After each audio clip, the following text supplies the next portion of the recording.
आणि बाजरी एकंदरीत बघितलं चांगली आली बघ. भुईमुगाच्या शेंगा काढल्यात बघा, अशा झाल्यात आपल्या भुईमुगाच्या शेंगा. मित्रांनो हे आपलं तूप आहे. तर थोडंसं तूप असंच असतं, हे आपलं ओरिजिनल तूप आहे आपल्या गाईंचं.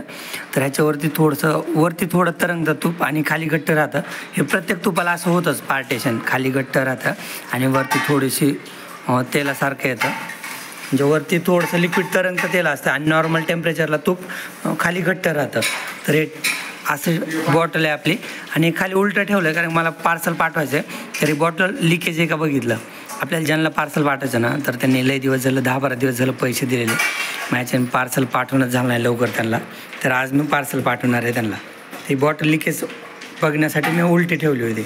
तर आता बॉटल उलटी ठेवली ना तर घट्ट तूप खाली जाते आणि जे लिक्विड तूप आहे ना तर ते वरती येते.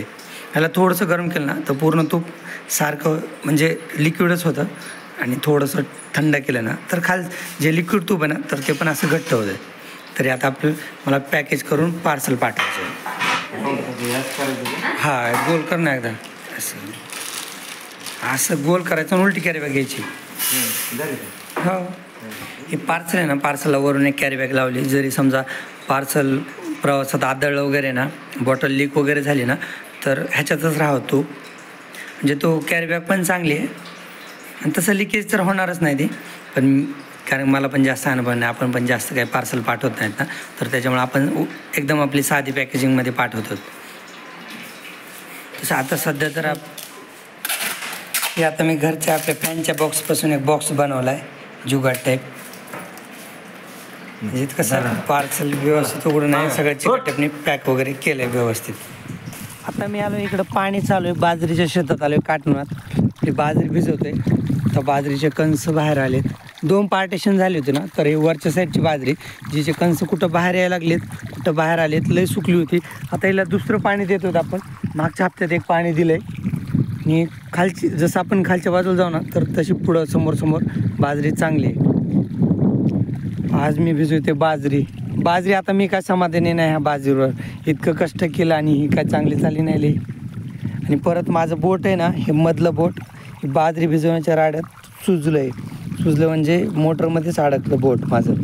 तळ्यावर गेलो होतो, मोटर पाण्यात ओढायची होती. तळ्याच्या पाण्याची लेवल कमी झाली ना तर मोटर पाण्यात घ्यायची होती. थोडंसं हलगर्जीपणा माझ्या अंगी आला आणि मधलं बोट आहे ना माझं जास्त सुजलेलं दिसतंय. ते सरळ पण होत नाही आणि असं मूठ बांधायला गेलं ना तर म्हणजे इतर बोटासारखं असं जास्त वाकडं बी होत नाही आणि जे बाकीच्या बोटांप्रमाणे ना जास्त सरळ पण होत नाही. ते सुजलं आहे तर ते मोटरमध्येच अडकलं, तर त्याला मार लागला आहे. एक 2-3 दिवसात होईल कमी सूज. पण हे बाजरी भिजवताना राडा झाला ना, बाजरी भिजवा गेलो, मोटर पाण्यात घ्यायची होती तर असा सगळा राडा झाला. पण समाधानी मी उगा मजाक केली, मी समाधानी. बाजरी आपली चांगली आली. जसं आपण खालच्या बाजूला जाऊ ना तर तशी दाट बाजरी आणि जास्त कणस आहेत. इकडच्या बाजूने काय होतं जरा रान पण हलकं नाही इकडच्या बाजूने, तर त्याच्यामुळं आहे थोडीशी पातळ आहे पण चांगली आली बाजरी. आणखीन एक पाणी द्यावं लागेल, एक पाणी दिलं ना मग बाजरी काढून घ्यायची. कारण की बघा आता ह्याच्यात ना हे फुलं वगैरे सगळं झालं, बारीक बारीक दाणे पण भरले त्याच्यात. 15 दिवसात दाणे परिपक्व होतील. आता पुढच्या हप्त्यात एकदा पाणी दिलं ना तर ह्याच्यात जे दाणे आहेत ना ते सगळे दाणे भरून निघतील आणि मग काढून घ्यायचे. एक 10-12 दिवसांनी दाणे भरल्यावर 10-12 दिवसांनी काढून घ्यायची. तर त्याच्यामुळे आणखीन एक पाणी तर लागेल बाजरीला आपल्या. तर चला आता भिजवतो मी. आणि मला ना हातात फोन पण धरता येत नाही व्यवस्थित नीट, असलं झालं आहे.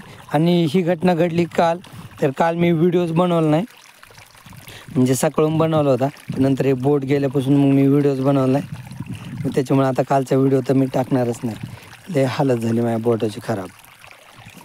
आता आपण खालची बाजरी बघू. खालच्या साईडची बाजरी कशी आली आपली बघा. अशी दाणे भरलेत बरं का ह्याच्यात दाणे चांगले भरलेत.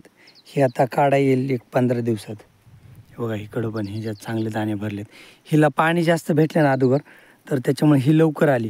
आणि ती वरच्या साईडची मी वरच्या कडेला भिजवतोय ना तर तिकडं पाणी जरा उशिरा भेटतं तर त्याच्यामुळे तिकडची आणखीन आली नाही.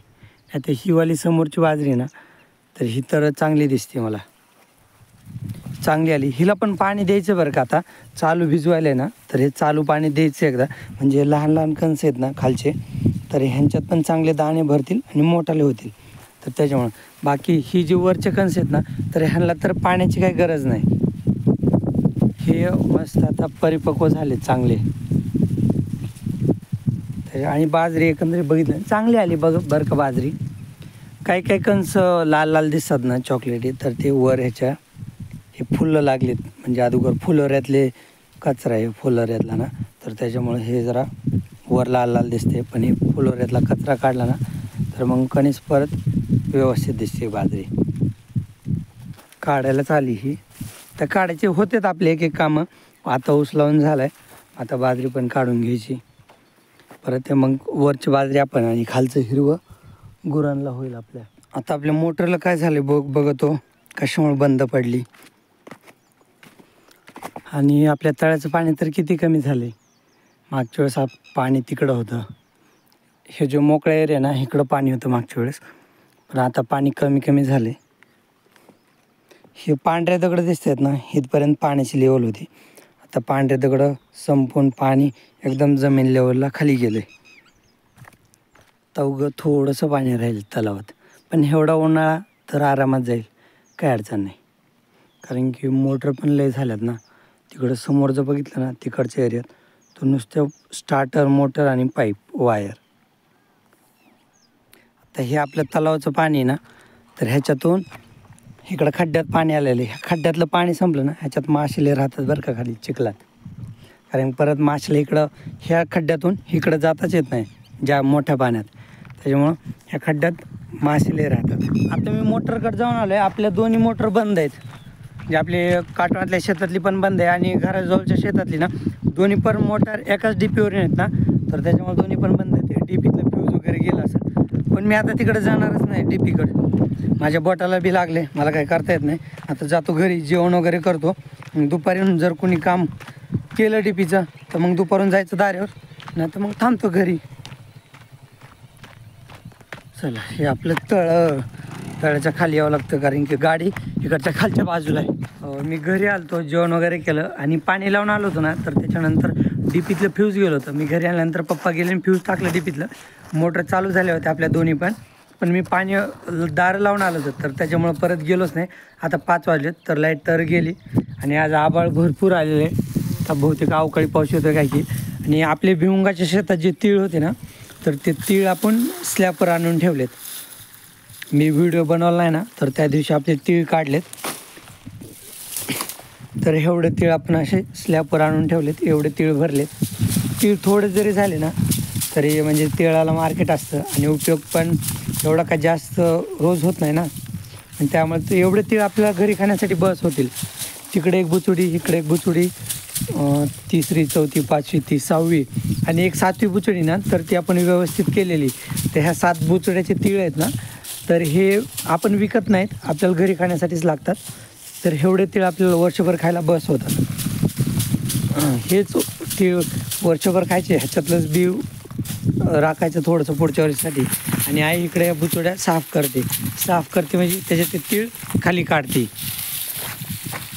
तर ही गडबड कशासाठी, आज आभाळ आले ना, तर स्लॅबवरचं तीळ भिजू नये म्हणून एवढी गडबड चालू आहे. आता इथं चालतं, ह्याच्यातून तीळ खाली पडतात का बघू आपण. याचे पडताना तर दिसत नाही, पण मी हातात घेऊन दाखवतो. हे बघा असे तीळ. परत ह्याला आणखीन स्वच्छ करायचे.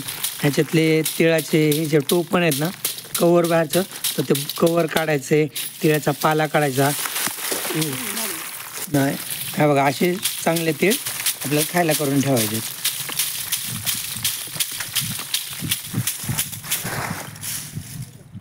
की माझ्या बोटाला लागले ना, तर त्याच्यामुळे गुरांचे सगळे कामं भैयाने केलेत. गुरांचं माझ्याकडे काही काम नाही. तिकडे गायांना पिल्ल्यांना खायला ठेवले. प्लस समोर हे लाल का नेपेर अर्धा तोडला आहे. परत इकडं मध्ये चांगला वाढलेला नेपेर, परत त्या चिंचाचं कोपरे ना, तर तिथं नेपेर तोडला थोडा. ह्या लाल की नेपेरच्या समोर थोडा नेपेर तोडला आहे. अरे आम्हीच तोडला, कोण तोडीन. तर असं चांगला आपला नेपेर म्हणजे आहे ज्यांना गुरांना खाण्यासाठी तर आहे सध्याला. आणि आता उन्हाळ्याचे दिवस आहेत ना, तर आसपासचे सगळे शेतं म्हणजे जवळपास 90% शेतं नांगरून झालेत. सगळे शेतं काळेच आहेत. तर आपल्या चराय जाणाऱ्या गुरांना चारा कमी झाला आहे. नदीवर पण आता काही चारा शिल्लक नाही. आणि आई इकडं तीळ काढते. असं केलं की पडत आहे या. मी एक करतो. हां आता ना हे तीळ असे पाडावं लागतं म्हणजे ते सांडत नाहीत एकमेकात. कारण ह्या तिळाचं आहे ना ते आईने तसे एकदम सोबत सगळ्या पेंड्या एकदमच त्या चवळ्यावर टाकल्या. कारण ना ह्याचे तोंड आहेत ना वरून उघडे असतात. हे बघा ह्याच्यात तीळ आहेत तर हे तोंड उघडत ना असे कल्ले थोडे तर खाली सांडतात. तर त्याच्यामुळे हे डायरेक्ट असे निघून डायरेक्ट असे चवळ्यावर झाले पाहिजे. तर हे ते 2 पेंड्या महागच पाडल्या. हे चुकीचं पडलं आणि 2 पेंड्या चुकीच्या पाडल्या तर त्याच्यामुळं हे बघा एवढे तीळ आपले वायाला गेले. फक्त 2 पेंड्यातून एवढे मोठे तीळ वायाला गेले आपले. चुकीचं पडलं का नाही का? मी बी धरायला पाहिजे होतं. मी धरलं नाही त्याच्यामुळं. आता बाकीचे ना मी सगळे धरणार आणि मी दोघं मिळून चवळ्यावर टाकणार. कारण 2 पेंड्या खाली पडल्यामुळे तेवढे तीळ वाया गेले. आणि हे रोजचे काम बघता ना मला नाही वाटत उन्हाळ्यात आपल्या घरचे शेतातले कामं संपत आहेत. घरचे नाही, घरचे तर कंटिन्यू चालू असतात पण शेतातले पण संपत आहेत. आता तिळाचं काम हे पण शेतातलंच काम आहे आपल्या. तर त्याच्यामुळं उन्हाळ्याभर बी कामं काय संपत नाही आपले. आता तिळाचं परत नंतर भुईमुग काढायचा. भुईमुग काढला मग तोपर्यंत पावसाळा जवळ येतोय. परत भुईमुग काढला ना आपली काटवांतल्या शेतातली बाजरी काढायची. ती बाजरी काढली की लगेच मग पाऊस चालू होतोय. मग पेरायचं वगैरे कामं काय संपत नाही आपले. चला आता आई मी तुला टाकू लागतो ह्या 3 पेंड्या. आता आमचं आधी झाडाचे धरले काय नाही ते पेंड्या उलट्या करायच्या आणि तशा हलवायच्या लगेच झाडून होतात. तीळ खाली पडतात.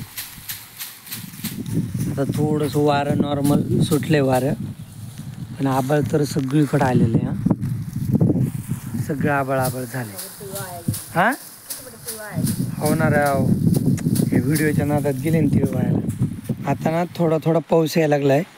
म्हणजे आबाळ तर आलेलंच आहे पण मी झाडाखाली उभा आहे ना तर थोडा पाऊस येतो. ते थोडा पाऊसच ह्या पिल्ल्याला जमणार नाही. तर त्याच्यामुळे ह्याला आता मी गोट्यात घेऊन जातो.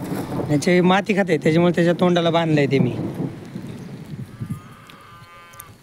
आज मी बाजरी भिजवायला गेलो होतो ना काटवांच्या शेतात तर त्यावेळेस आपल्या भुईमुगाच्या शेंगा काढल्यात. बघा अशा झाल्यात आपल्या भुईमुगाच्या शेंगा. तर माझा हात खराब आहे मला फोडता तर येत नाही शेंगदाणा दाखवले असतो तुम्हाला कसे. तर एवढ्या थोडंसं एरिया काढल्या तर एवढ्या शेंगा काढल्यात पलीकडं. आणि घरी काय नेल्यात शेंगा म्हणजे मी येण्याच्या अगोदर आता आबाळ आलं होतं ना पावसात भिजताना तर त्याच्यामुळं घरी काय नेल्यात आणि इथं थोड्याशा राहिल्यात. बघा इकडं आई वेलं टाकते. आता हे भुईमुगाचे झाड आहेत ना भुईमुगाचे वेलं म्हणजे वेलच म्हणतो त्या भुईमुगाच्या झाडाला. तर ते आता चाललं आहे गुरांना खायला. आता पप्पा एक गटोडे घेऊन गेले. तिथं बैल बांधलेत आपल्या समोर. तिथं बैलांपाशी टाकले. बैलांना थोड्या वेळाने टाकायचं संध्याकाळी. आज मेथी घास कापला नाही ना तर ते भुईमुगाचे वेलं बैलांना टाकायचे खायला. तिकडं आपलं बटाटे शेत आहे ना तर बैलांना आपण आता बाहेर बांधतो बटाट्या शेतात. आणि इकडे हे वेलं आता हे घेऊन जायचे गायांसाठी. आता हे बघा असे झालेत आपले शेंगदाणे एवढाले. आता मी एक इथली शेंग फोडून बघतो.